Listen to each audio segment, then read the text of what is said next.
My name is Emily. I'm a 21-year-old woman who loves baking. Ever since I can remember, I've had a sweet tooth, often asking my baking enthusiast mom to make me loads of treats. Influenced by her, I got hooked on baking in middle school and dreamt of becoming a pastry chef someday. However, during high school, I suffered from unexplained health issues and had to repeatedly go in and out of the hospital, leading to my dropping out. I stepped away from baking to focus on treatment. At 19, after completing treatment and feeling healthy, I returned home and resumed baking as a hobby, a kind of rehabilitation before rejoining society. Now, I'm enjoying every day, working part-time and sharing photos of my creations on my blog and social media. One day, while baking as usual, I received a call from my mom's workplace. She had suddenly collapsed. Rushing to the hospital, I found her conscious. The doctor said she'd collapsed from exhaustion. As a precaution, she was admitted to the hospital for tests to check for any other abnormalities. Later, it was revealed she had cerebrovascular disease. Discussing this with my mom and dad, we decided to proceed with the surgery. During our talk, my mom mentioned noticing symptoms a while back, but avoided the hospital, not wanting to worry us. She had always cared for me during my health struggles, likely contributing to her own health decline. Financial struggles, intensified by my medical bills, had also kept her from seeking care earlier. Feeling responsible, I decided to cover all her medical expenses. Despite my dad saying I didn't have to, I insisted. I was no longer a child. I was young and healthy, and I wanted to repay the kindness she had shown me. So I took on the cost of her hospital stay, surgery, treatment, and rehabilitation. After that, I went home and checked my bank book. I calculated the hospital expenses for my mom and other costs, remembering that I also needed some money for myself. I decided to withdraw all of it together. When I added up everything, it turned out to be a considerable sum. So, before withdrawing, I thought I'd better inform the bank, planning to take out the money later. I took out my smartphone and called the bank listed in my book. A male bank employee answered the call. Hello, Saltville Bank. Oh, sorry. My name is Emily. I need to withdraw $20,000 from my deposit account. I'll visit later. Could you have the cash ready? There was a bit of surprise in the banker's voice as he responded, $20,000. I felt a bit anxious, but confirmed, yes. After a pause, he spoke in an almost exasperated tone, as if to say, oh, bye. All right, okay. What's with this guy? I was puzzled by his reaction, but tried to explain the purpose. It's for my mom's hospital bills, and also. Before I could finish, he interrupted. Yeah, got it. We'll have it ready, come by later. And then he hung up abruptly. I was taken aback by the phone etiquette. What just happened? Despite a bad feeling, it seemed like they would prepare the money, so I decided to go and withdraw it as planned. 3 days later, I went to the bank. I took a number and waited until my number was called. Approaching the counter, I saw the male bank employee smiling. But as soon as he saw my face and outfit, his expression changed, showing obvious displeasure. Feeling uncomfortable, I heard him ask in a tone hardly suitable for customer service, So, What do you need? While squinting his eyes lazily. I'm Emily, the one who called the other day. I came to withdraw $20,000. I said to the bank employee. He stared at me for a moment and replied with a lack of enthusiasm, "Oh, right?" Between that phone call and this guy, what's up with this bank? I kept my cool, despite feeling a bit irritated. I called earlier to have the $20,000 prepared for withdrawal, as I was told. The banker pointed towards a chair with a smirk and said, "Okay, we'll prepare it now. Please wait over there." The exchange was surprisingly brief. Normally, there would be some procedures like identity verification when withdrawing a large sum at the counter, but there was none of that. Just a quick confirmation. Is it really okay to be this casual about it? I wondered, feeling uneasy again as I quietly waited for my name to be called. Resolved to leave as soon as I got the money. An hour passed. My name still hadn't been called. Does it usually take this long? Or are they just really busy? Looking around, there weren't many customers. And the bank itself wasn't very large, so there weren't many employees either. It didn't seem particularly busy. But that was just my impression. Maybe they were swamped behind the scenes. The male banker, who had been at the counter earlier, was still there doing some work and attending to customers. I sighed and continued to wait. Another hour went by. The number of customers had clearly decreased, and the staff seemed to be taking breaks gradually. Yet my name was still not called. Growing anxious, I looked for the male banker. He had left the counter a few minutes earlier and was nowhere to be seen. He didn't go home, did he? Just then, he re-entered the bank, appearing quite cheerful, perhaps after a meal break. As he passed by, I decided to speak up. "Excuse me, I'm Emily, the one you helped at the counter earlier. Is the $20,000 cash ready?" What? Oh. His cheerful demeanor instantly soured as he coldly brushed me off. "We're still preparing it. Please wait a little longer." "Okay, understood." Sitting back down quietly. As the banker walked away, scratching his head, he muttered something completely unprofessional under his breath. Geez, poor people should just wait quietly. I was shocked by his words. "What?" I asked, thinking I had misheard. But he ignored me and walked away. Did he just call me Pua and tell me to wait quietly? The phone call from the other day, and now this banker's attitude and words, were all unbelievable. I was getting close to losing my temper. I wanted to go home before that happened. But first, I needed to collect my money. I continued to wait, and another 2 hours passed. The bank's closing time had arrived. As I sat there quietly, not yet having left, the same male banker approached me coldly. "Customer, we're closing now. Please leave."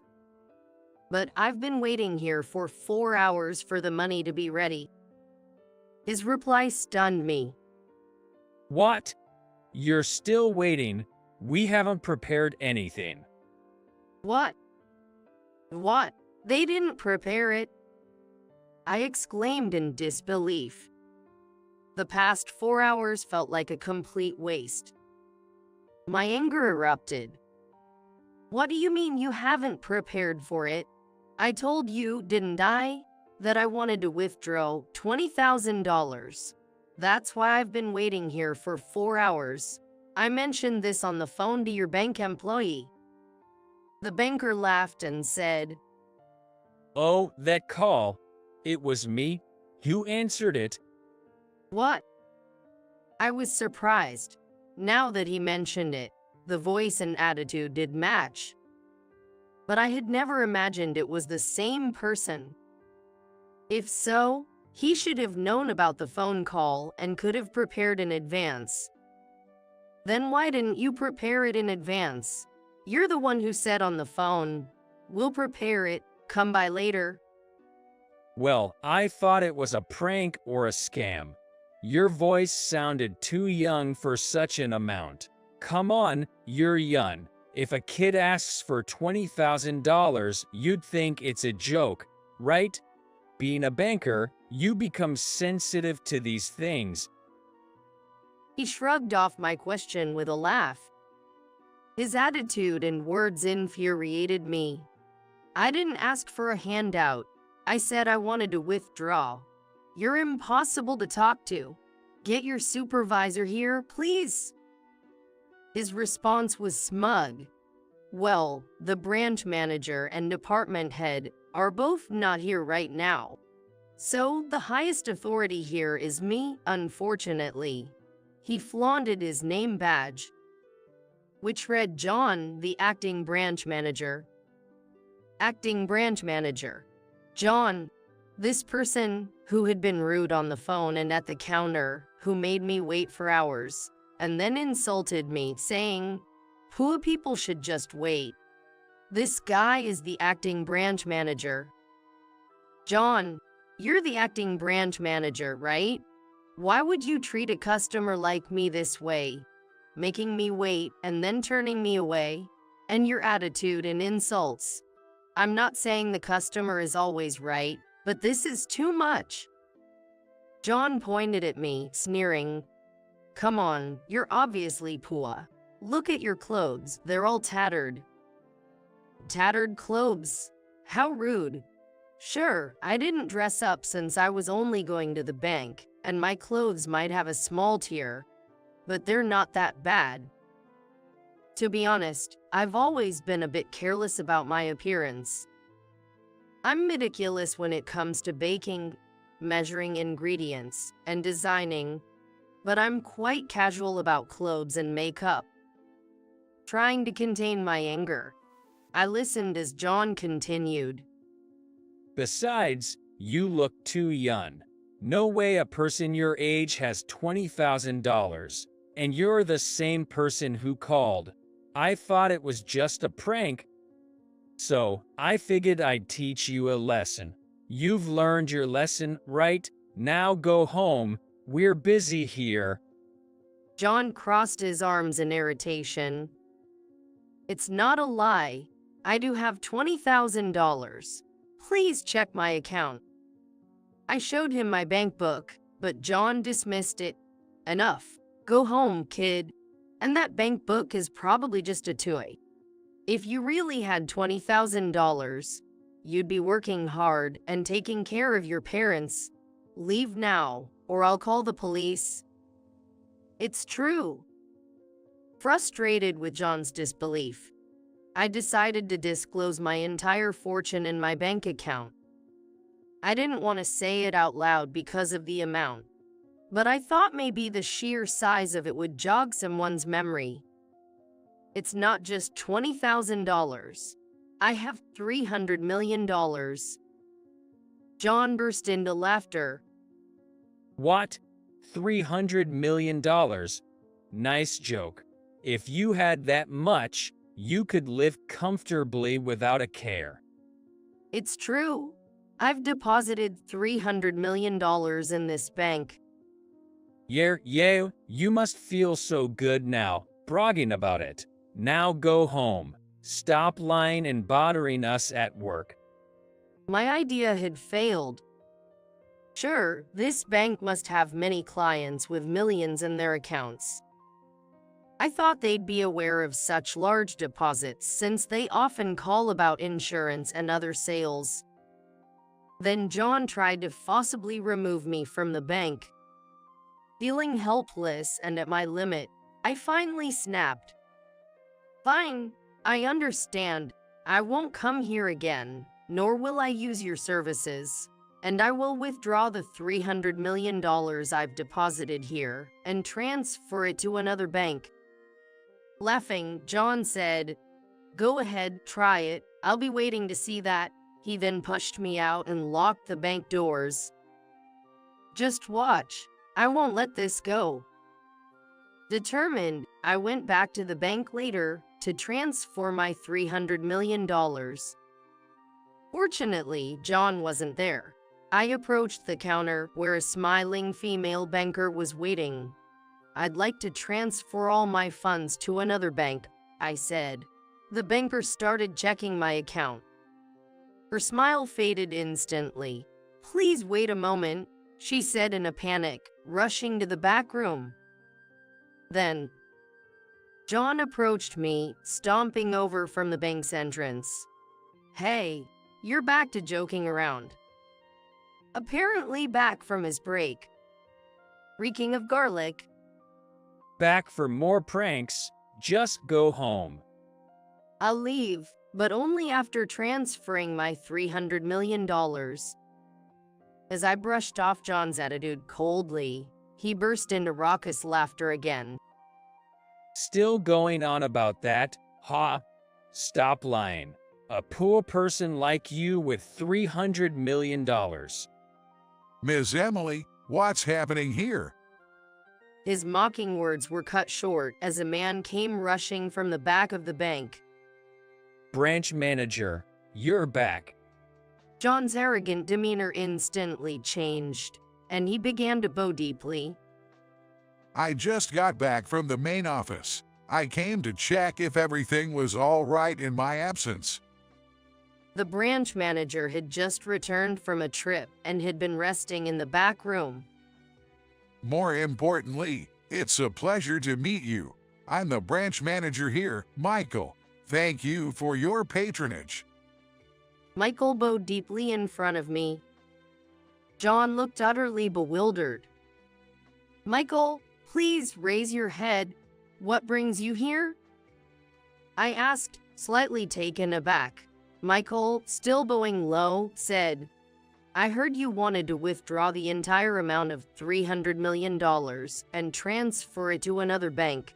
Then John looked at me in shock. Why would you want to do that? Was there any inconvenience caused by our bank? Yikes. John's face turned sour. "Actually, Michael, the other day." No, branch manager, nothing happened. John interrupted, sweating profusely, trying to stop me from speaking. Determined not to let me speak. Before I could retort, Michael scolded John. "John, how dare you interrupt a customer?" With John shrinking back, I told Michael everything that had happened. By the time I finished, John was pale and sweating profusely. Hearing my story, Michael exploded in anger. "John, how could you treat a customer like this?" John, still in denial, insisted, "I didn't do it. She's making it all up." Emily wouldn't lie. Besides, we have security cameras. If you keep denying, we'll have to check the footage. Oh no. Realizing the presence of security cameras, our argument had unfolded in the bank just before closing time, so it was probably all caught on camera. John became desperate. "Damn it, why do I have to suffer because of her? She comes in dressed like that. So young, I thought it was a scam." Also said, "Normally, if you have that much money, you'd wear more expensive clothes. You're making things complicated." He's blaming me for dressing poorly and being young. I wanted to retort, but remained silent as John had virtually admitted his guilt. Michael, furious, said, "Don't call Emily her. Do you even know who she is?" Who is she? This lady is a popular sweets designer and blogger known as Real Sweet. What? Being called a sweets designer feels a bit exaggerated. But in reality, I am actively blogging about baking. I started this after finishing my treatment for an illness. What began as a rehabilitation activity turned into something more when the sweets I designed during my hospital stay went viral on my blog and social media. Since then, the sweets I make have been getting more and more attention, and my followers have surpassed 7 digits. Thanks to this, I've been featured on TV, reading recipe books, and earned income through blog and video advertising. The part-time job I mentioned earlier was actually stock investments, which also turned out to be very successful. So, at the young age of 21, I was in possession of $300 million. No way. Real sweet. I'm a huge fan. John, realizing who I was, broke down in tears. He was a fan. Unbelievable. Since I blogged under Real Sweet and never revealed my real name or face, he must not have recognized me. It's a shame losing a fan over something like this. What are you talking about? All of this was explained to you when you were appointed as the acting branch manager. Moreover, Emily is a highly valued customer of Saltville Bank. She's also the daughter of a friend of our bank's president, Saltville. Didn't I explain that? You didn't forget, did you? What? John looked utterly shocked, hearing this for the first time. Yes, my father has been a long-time friend of Saltville, the head of this bank. I don't remember, but as a child, I apparently played with Saltville's children. When I was repeatedly hospitalized, Saltville was the first to lend us money. That's why I kept a large sum in this bank. I didn't know I was such a valued customer, but it's strange John didn't know. I'm so sorry. I had no idea you were such an important person. A poor little child, was it? I'm terribly sorry. John turned even paler and began to prostrate himself on the floor. Maybe that was a bit mean. But I think a little payback is okay, right? After all the trouble he caused me. Emily, I'm so sorry for this ordeal. John, bow lower, apologize more sincerely. I deeply apologize. Apologize more. And you still reek of garlic. How many times have I told you not to eat strong-smelling food during work?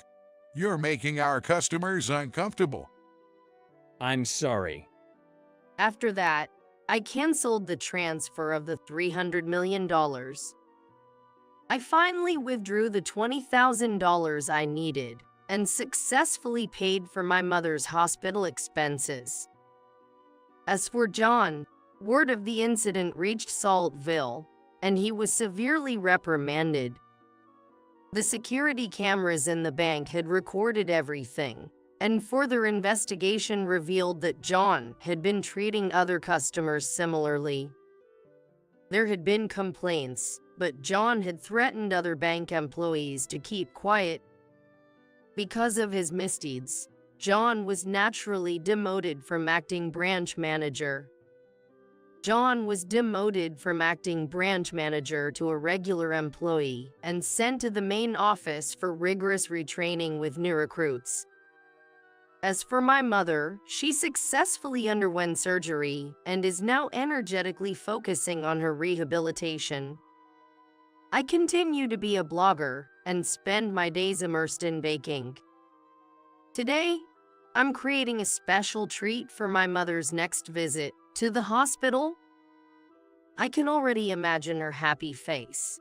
I can't wait. With these thoughts, I kept on whipping the cream for my creation,